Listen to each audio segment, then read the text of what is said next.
Well, Roger Koppel is the editor of the Die Welt newspaper in Germany, which reprinted the cartoons on its front pages. He joins us from Berlin, and Asghar Bukhari is the chief executive of the Muslim Public Affairs Committee, and he's in our central London studios. Roger Koppel, let me come to you first. You knew that these images would cause offence. Yes, we've got the right to free speech, but why cause offence? Well, we didn't want to cause offence. We actually printed those pictures 3 times. The last time on the front page because events escalated in Denmark and in other countries. I mean, the point is it has become a huge political matter, and I think our readers have a right to see what exactly are the images that lead to death threats, boycotts, and the withdrawal of ambassadors in a Western country.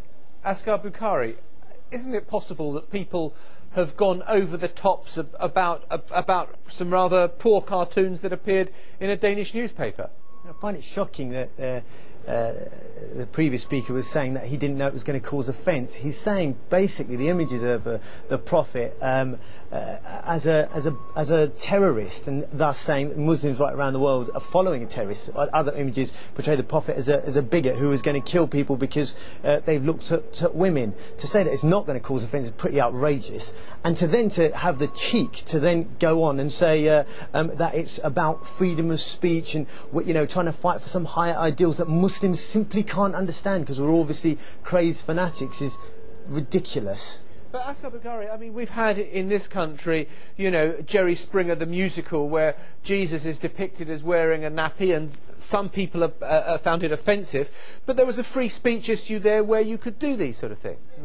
Yeah, I appreciate it. This isn't about just being satirical. This is, in this current day and age, in a geopolitical situation around the world, where Muslims feel or are being attacked, feel very angry about what's going on foreign policy-wise, and then see that their very prophet is being demonised, and thus all of us are being demonised as characterised as all terrorists or followers of terrorists.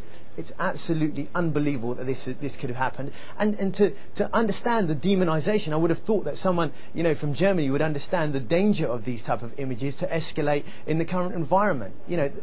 Haven't you learnt a lesson from the past? Well, Roger Koppel, let me put that to you. I mean, you've heard what Asghar Bukhari has said to you.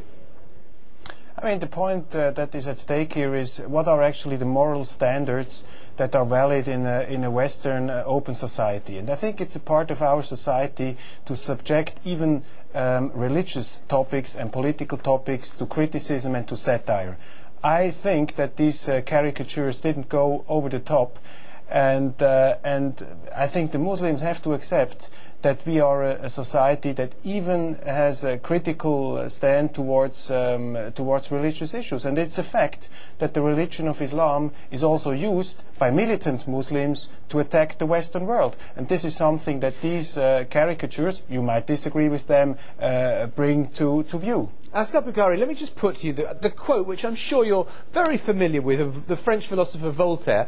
"I disapprove of what you say, but I will defend to the death your right to say it." I agree. Now look, it's very, very interesting. It must be cleared right from the start. This is not about debate. Any person within Europe, around the world, can criticise Islam and say, this is what I disagree about Islam, this is what I agree about the Prophet, and we will take it on the chin and we'll say thank you very much for that, and this is the counter-argument to it. This is not about that, although I'm sure that many of the papers would like to spin it as that. This is completely separate. This is about demonisation. When you take a people and you say, this is what they're like, they're all terrorists, they're all extremists, they're all fundamentalists, and look, their Prophet's one as well, right? And you say, oh look, we're only joking. Well, sorry. In this day and age, that's no longer funny. We are being persecuted right around the world.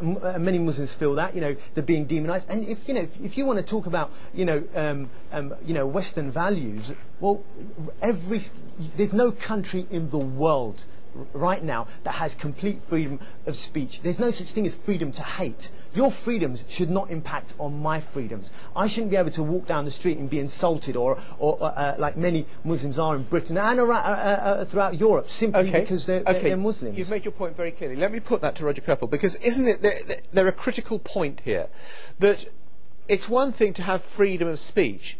It's what is the freedom to cause